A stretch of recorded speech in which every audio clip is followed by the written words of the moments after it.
Bonsoir à tous, bienvenue à TVS et à cette édition d'information du soir. Voici les titres.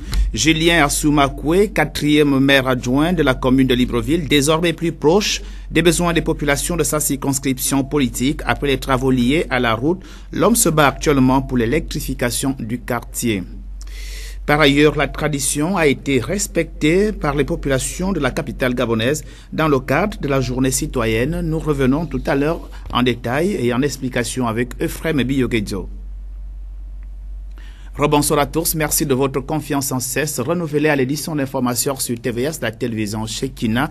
Les agents de la Caisse nationale de sécurité sociale ont tenu au week-end dernier une assemblée générale. Ces derniers dénoncent le dysfonctionnement de cette institution depuis l'arrivée à sa tête du docteur Nicole Christiane Assélé. Une sorte de chasse aux sorcières semble être instaurée et le désespoir prend de plus en plus les agents de la CNSS. Euphrem Biyogedzo.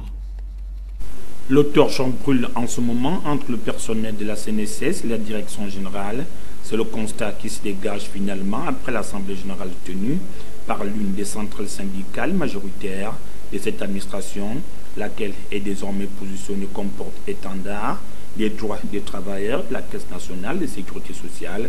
Le CIPROS dénonce les déclarations du directeur général actuel de remettre en cause le 13e mois lors de sa rencontre avec les représentants des travailleurs, alors que dans le même temps, l'on assiste de façon exagérée au recrutement des nouveaux salariés et autres stagiaires au sein de la CNSS, balayant de la main les dispositions du chef de l'exécutif, lesquelles visent à réduire la dépense publique. Plus grave encore, environ 300 agents sont venus gonfler les effectifs de la CNSS. On ne peut pas embaucher autant en moins d'un an, alors que le pays est encore en état de crise. C'est encore difficile, même je vous ai pris les exemples qui ont été, des mesures qui ont été prises par le gouvernement. Si le gouvernement prend ces mesures-là, ça veut dire que le gouvernement est donc conscient de l'état de la situation, du moins de la situation de notre pays. Pourquoi la CNSS va-t-elle aggraver la situation de trésorerie en embauchant nous ne sommes pas contre nos collègues qu'on embauche, mais nous disons les embauches massives ne se justifient pas pour le moment et que ce n'est pas en rabotant un certain nombre d'avantages des agents qu'on va combler ces vides-là. Voilà. C'est d'autant plus inquiet que nous regardons d'ici quelques temps, nous risquerons d'être dans une situation où on peut mettre en place un plan social. Voilà. Si on met en place un plan social, c'est nous qui allons perdre nos emplois. Les postes des directeurs sont passés de 20 à 70, les chargés d'études de 3 à 20. À ce jour, l'agent CNSS vit dans la psychose de voir cette entité faire faillite, les lendemains incertains qui inquiètent de ses proches. Les effectifs de la CNSS sont à plus de 2300. Donc il faut dire la vérité. Et nous sommes inquiets quant à l'avenir de notre boîte. Et même la qualité de nos services aujourd'hui, de nos prestations, ça reste désirable. La communication que la direction générale fait toujours en disant qu'on a fait des économies par-ci, on a fait des économies par-là, mais monsieur, ce n'est pas véritable. Ce qui est véritable, c'est que nous remarquons que tous les avantages dont jouissaient les agents, les avantages, je rappelle, qui sont des acquis, sont aujourd'hui en train d'être supprimés. Et là, nous disons, c'est grave. Nous ne pouvons pas laisser notre maison tomber dans cette situation-là. L'arbitrage des plus hautes autorités de la République est vivement attendu par la masse salariale de la CNSS, au risque de connaître un débrayage aux conséquences fâcheuses dans les prochaines heures. À la Caisse nationale d'assurance sociale, la psychose est donc au milieu des agents de cette direction.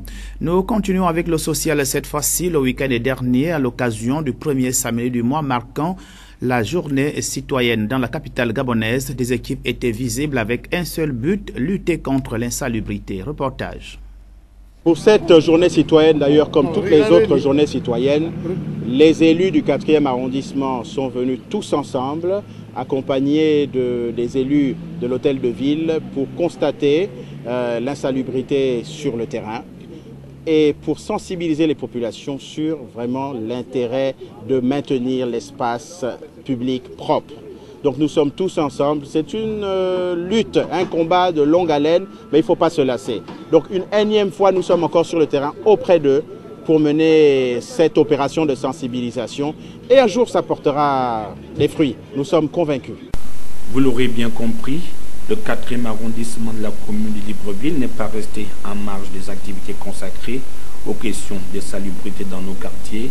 Ce, malgré l'averse qui s'est abattue sur Libreville, le personnel municipal, les auxiliaires de commandement et quelques bonnes volontés étaient à pied d'œuvre, comme ici, derrière l'ancien cinéma Le Gabon, l'entreprise en charge du ramassage des ordures a procédé au nettoyage d'une ruelle obstruée par l'état d'immondice, les cas d'incivisme imputés aux populations. Ainsi, l'autorité de cette circonscription administrative veut emmener les populations à comprendre le bien fondé de cette action. Au 4e arrondissement, nous avons dit par exemple ce jour que nous venons la main tendue et que nous sensibilisons. La prochaine fois, on viendra avec notre main et un bâton dans la main. Ce sera pour avertir. Et la 3e fois, on viendra pour sanctionner. Donc on frappera fort. Donc, on sensibilise, toujours la main tendue.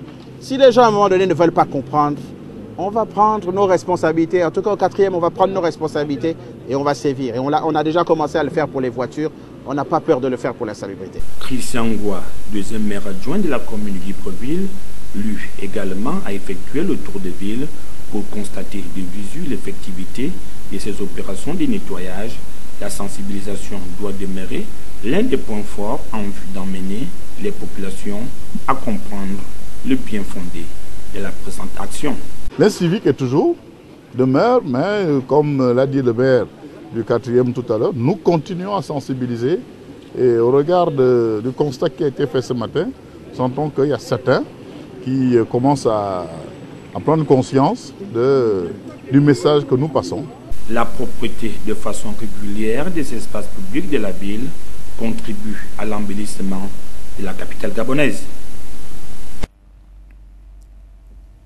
Nous restons toujours dans le cadre de la journée citoyenne. Le premier samedi du mois, les Gabonais sont donc appelés à participer pleinement à la journée citoyenne. Et pour répondre à cet appel, le collectif des jeunes du 5e arrondissement, notamment du quartier Lalala, a procédé à l'opération d'embellissement de ce quartier parrainé par Arsène Nkogé. C'était sous la surveillance de notre reporter Pierre Parfait Mbadikumbre.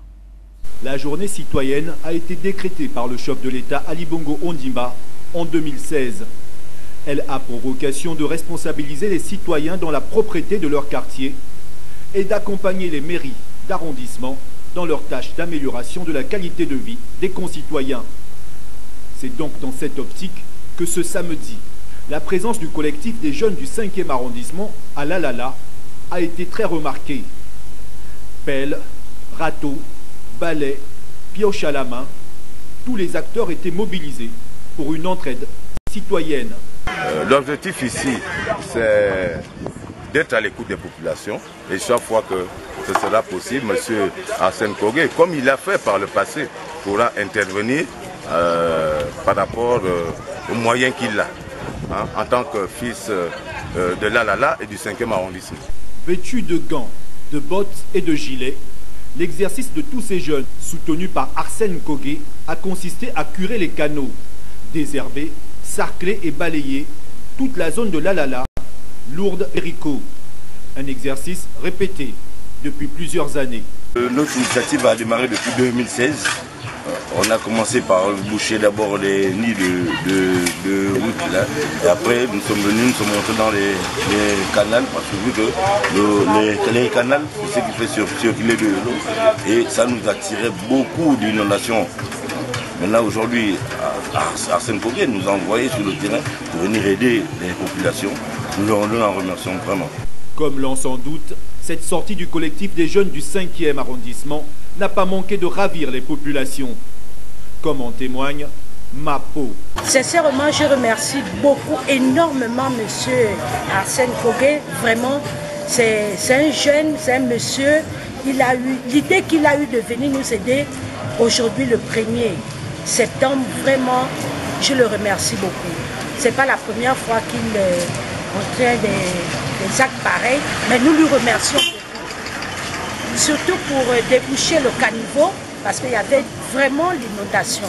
Nous le remercions énormément. En marge des traditionnelles opérations menées lors des journées citoyennes, les jeunes du 5e arrondissement, chapeautés par Arsène Kogué, ont aménagé une passerelle pour une meilleure circulation des biens et des personnes. Une belle marque d'engagement solidaire et un exemple à suivre pour plus d'un.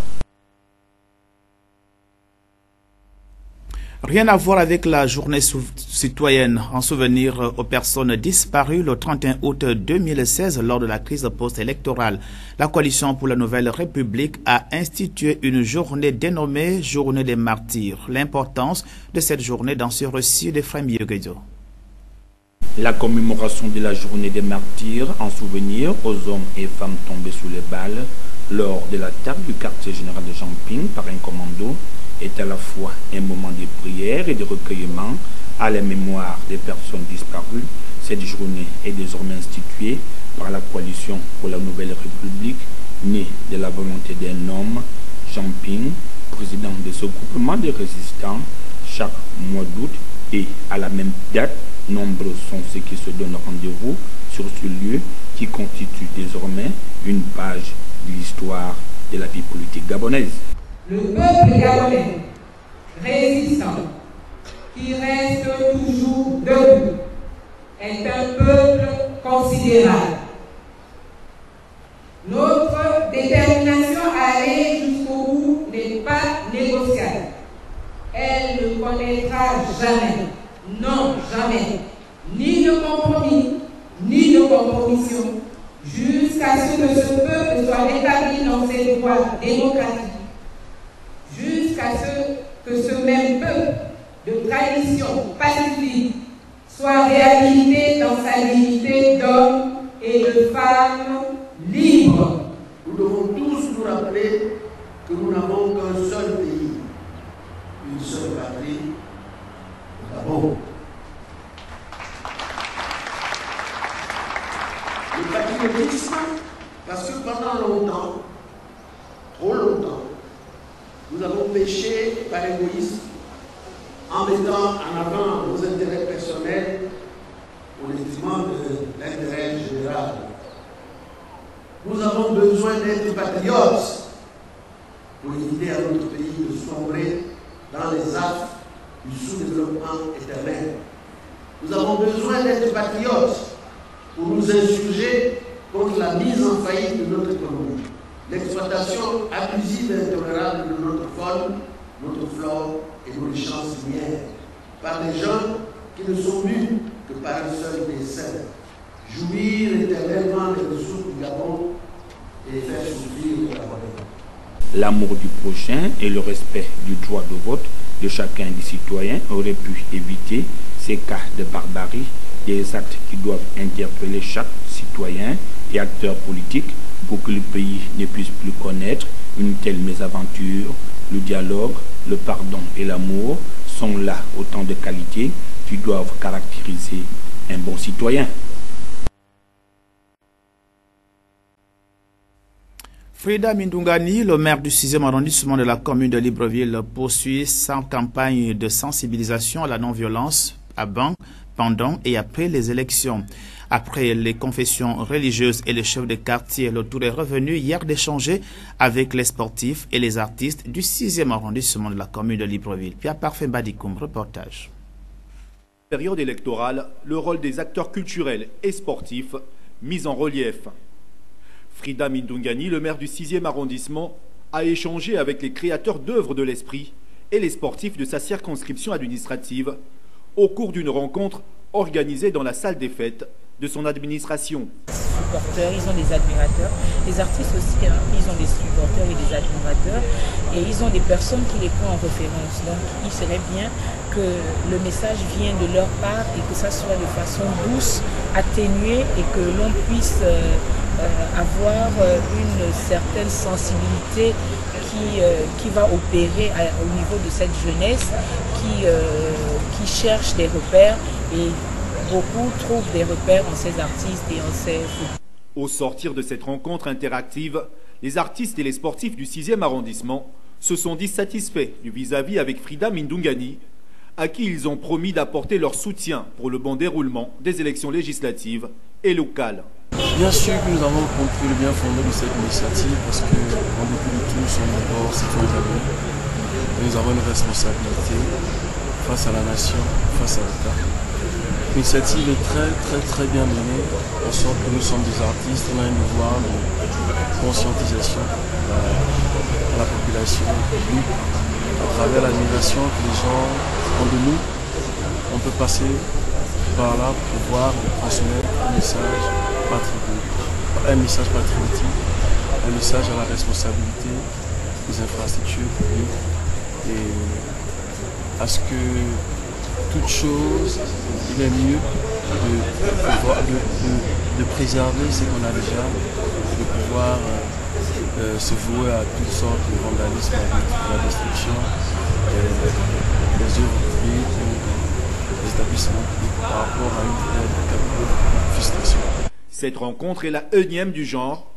Frida Mindungani a rencontré quelques jours auparavant les chefs de quartier et les responsables de confessions religieuses. Plusieurs rencontres, un seul message, sensibiliser à la non-violence avant, pendant et après les élections. Toujours du social, pour avoir réalisé les travaux de la route de Montalier, Julien Soumakwe, élu du 6e arrondissement de la commune de Libreville, a reçu les hommages liés à cette action. Ephraim Bioguedzo. Des remerciements à l'endroit de Julien Soumakwe pour avoir entrepris des travaux de réhabilitation d'une des routes de leur circonscription administrative. Ces paroles sont celles des habitants de Montalier, dans le 6e arrondissement de la commune de Libreville. Restés longtemps sans déboucher, ces habitants n'ont eu leur salut que grâce à la promptitude du 4e maire adjoint de la commune de Libreville. C'est au cours d'une cérémonie purement symbolique que les populations ont reconnu les efforts déployés sur le terrain par cet homme au grand cœur. On n'est pas fini. Beaucoup reste à faire. Mais au moins, le fait de venir déjà vers nous, nous donner cette chaleur, nous fait du bien. Les populations ne vous demandent pas beaucoup de choses. Même cette chaleur-là, venir communiquer avec les populations, c'est déjà quelque chose. À partir du moment même, on vous donne des cadeaux. Vous voyez? Donc ça veut dire que vous ratez beaucoup de bonnes choses. Parce que vous pensez que les populations vont vous demander un peu plus. On ne vous demande rien. Un élu doit être proche de ses électeurs. Cette chaleur-là nous manque. C'est un conseil qu'on vous donne. Ne restez pas éloignés. Un partenariat constructif gagnant-gagnant vient d'être scellé entre les populations et l'homme qui est considéré aujourd'hui comme leur porte-étendard au bureau du conseil municipal de la commune de Libreville. En dehors de ces deux routes dont il est aujourd'hui question, d'autres innovations ont été apportées dans le quartier par Julien Soumakwe. Le projet sur l'électrification du quartier et des ménages, lequel a démarré et devrait s'étendre sur l'ensemble de la circonscription. Je vous ai également dit que pour ce qui est de ma part ou de mon côté, je vais continuer à jouer le rôle qui est le mien, tout en respectant la position qui est la vôtre et ce que vous avez à faire. Lorsque j'étais arrivé ici, je vous avais dit que j'avais déclaré mon identité. Je vous ai donné ma position. Je ne refuse rien. C'est vrai qu'on dit que l'intention vaut l'acte, mais je suis quand même un légaliste. C'est vrai qu'aujourd'hui, notre façon de faire nous amène parfois à se dire que on boycotte tout, on ne respecte pas les principes. Mais comprenez que même si je suis candidat à la candidature, cela engage encore un autre niveau. Laissez-moi le temps, ou du moins laissons le soin aux organismes indiqués de valider la candidature qui est la mienne, si tant est que je suis candidat. Parce que quand je viens vers vous, je viens avec le cœur, en toute sincérité. Je suis là ce soir pour ce que nous avons essayé de mettre en place comme union, comme mariage, lorsque l'heure sonnera, j'ai envie de dire lorsque la grande heure va sonner, vous me verrez également devant vous, sans vous cacher quoi que ce soit, pour vous demander exactement, pour vous dire exactement ce qui en est et ce que j'entends faire avec vous, qui ne sera pas différent de ce que nous faisons maintenant, ou du moins de ce que nous avons commencé à faire. Cette alliance nouvelle va sans nul doute permettre aux deux parties d'en tirer des bénéfices. Le bienfaiteur Julien Assoumakwe est revenu sur l'importance de cette rencontre avec les populations de sa circonscription politique. Il est toujours au micro de Frem Biogedio. Je souhaiterais que des rencontres de cette nature puissent être multipliées. C'est-à-dire qu'il n'y a rien de tel que d'avoir communié avec les populations de sa circonscription dans le cadre de l'aboutissement d'un projet commun. J'invite ainsi d'autres également établis dans cet arrondissement qui est en pleine construction à pouvoir s'organiser et nécessairement aller vers les personnalités qui soient en mesure de pouvoir ensemble essayer d'améliorer les conditions de vie. C'est un réel motif de satisfaction et nous avons été aujourd'hui à Montalier Village.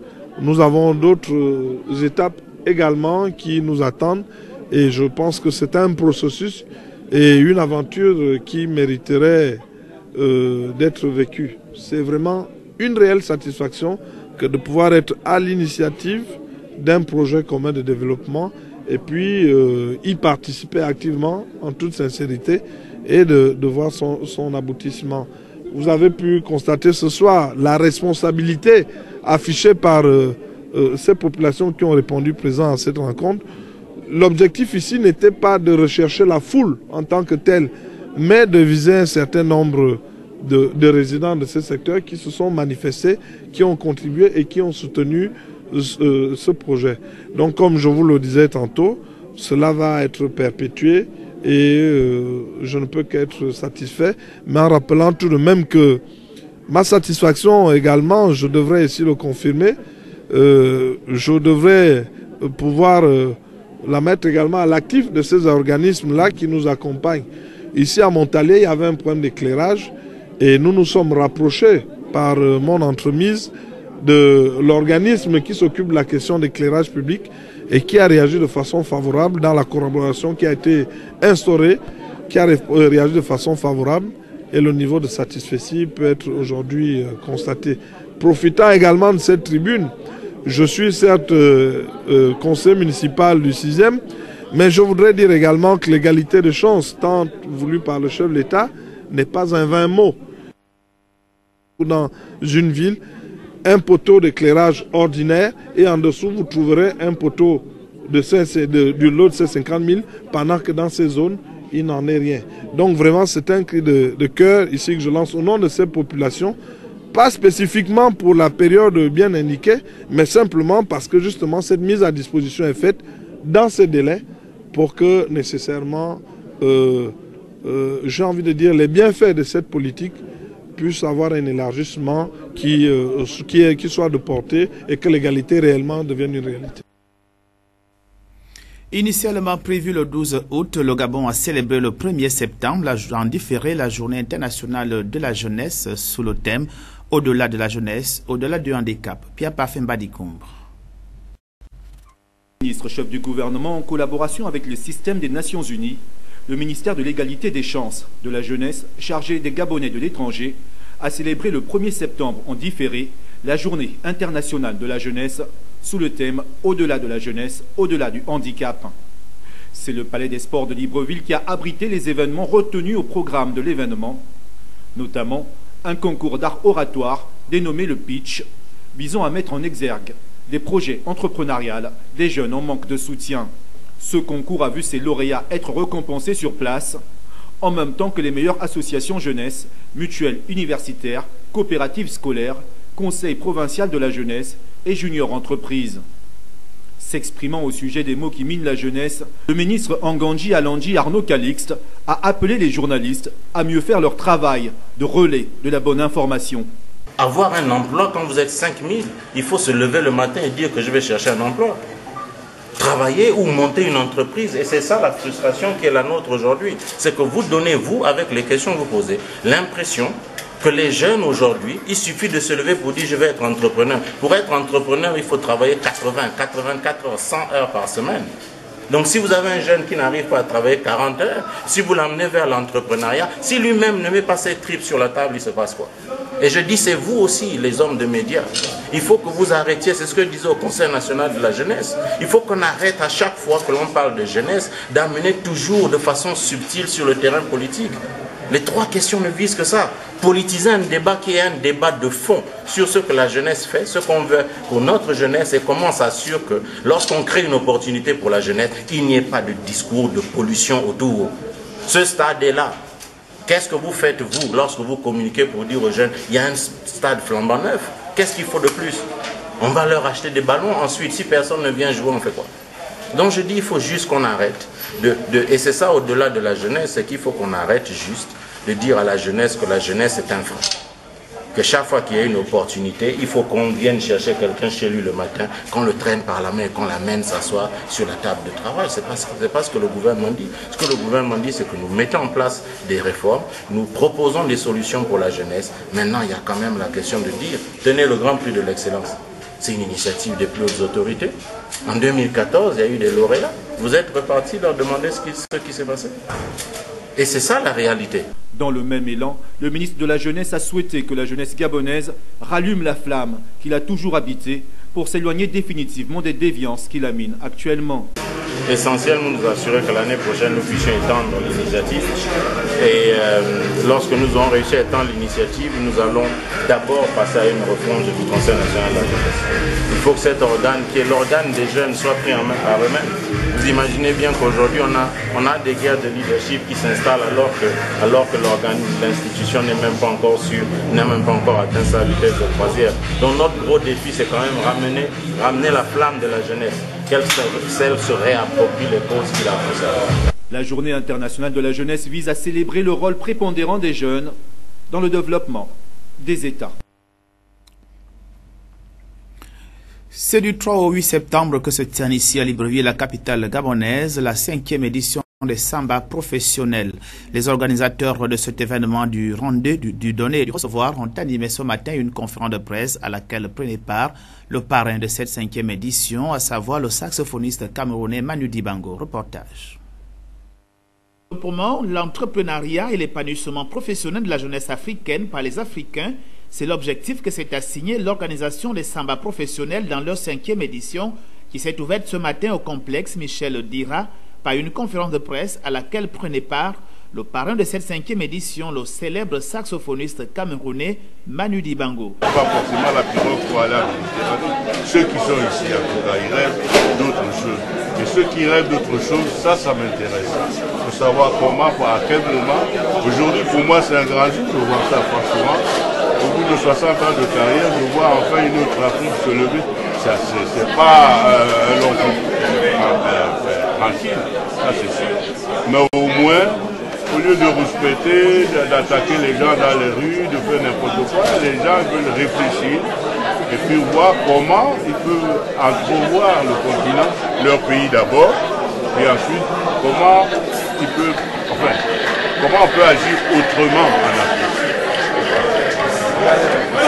Jusqu'au 8 septembre prochain, les Samba professionnels organisés en atelier offrent à la jeunesse africaine en général et gabonaise en particulier, à travers des ateliers, l'opportunité d'échanger afin d'avoir des outils du développement professionnel individuel en franchissant ainsi le pas de l'épanouissement.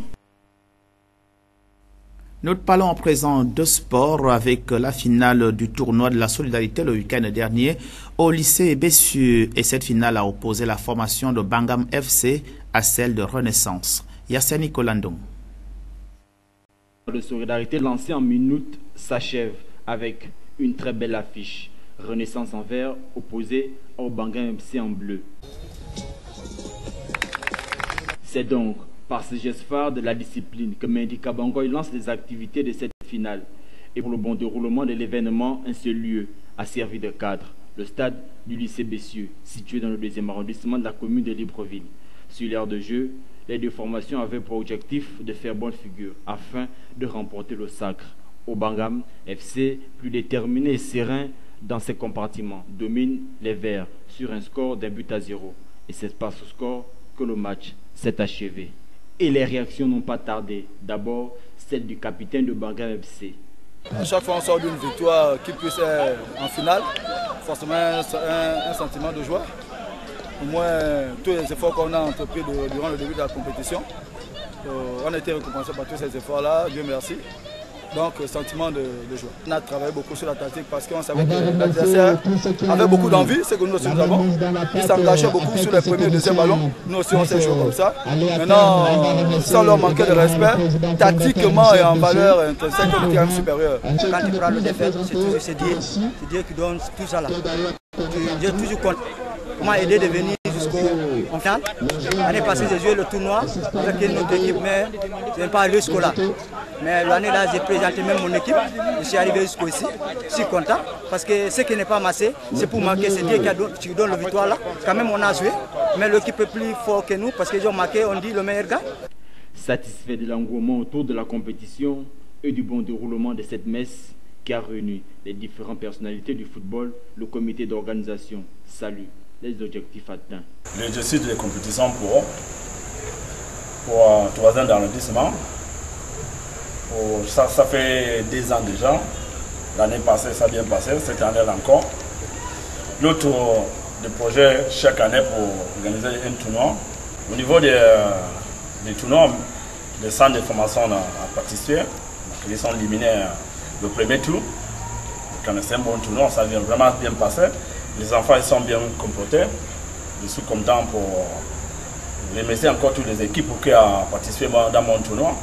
Au moins 16 équipes qui ont participé, ça a bien passé.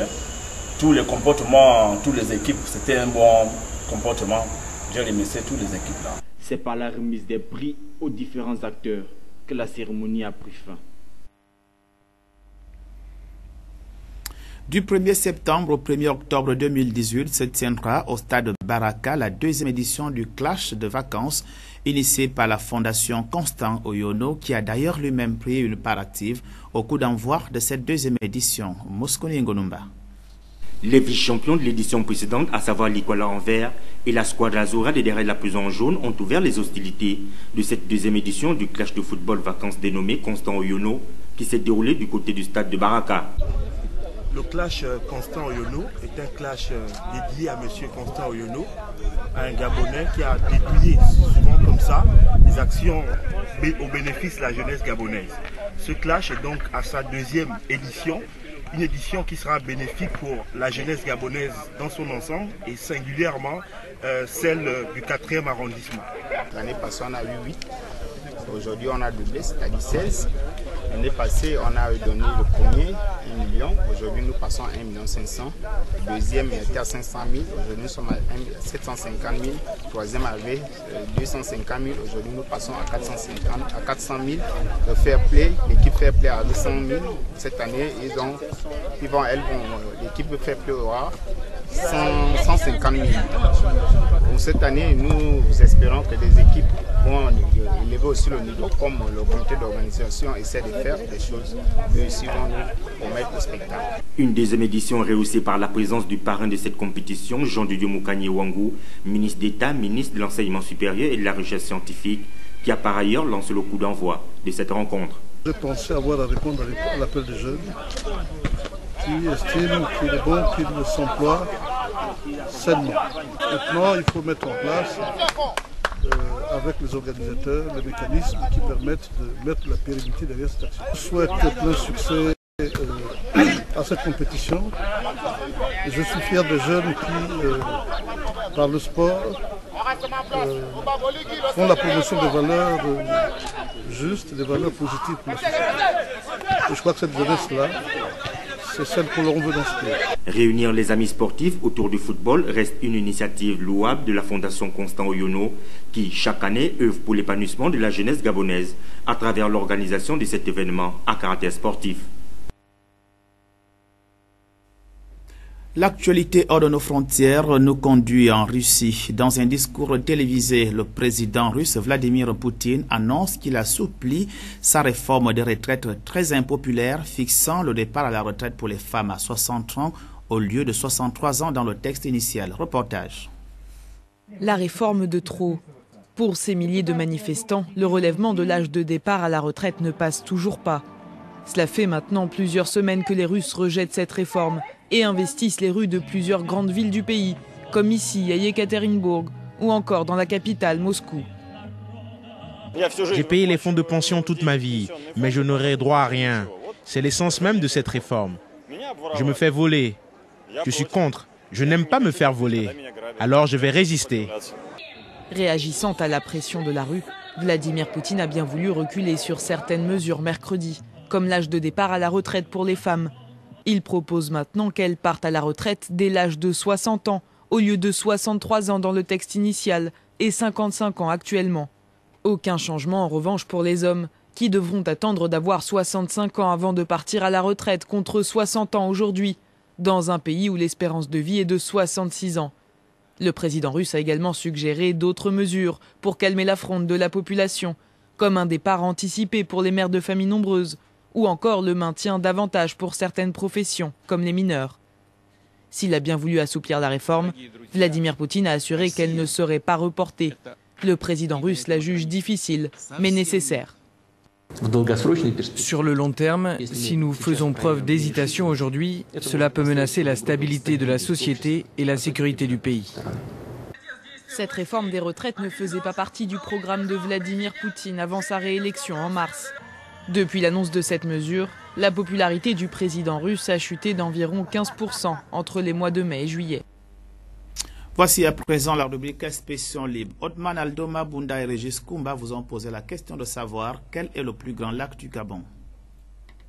Quel est le plus grand lac du Gabon? Je ne sais pas.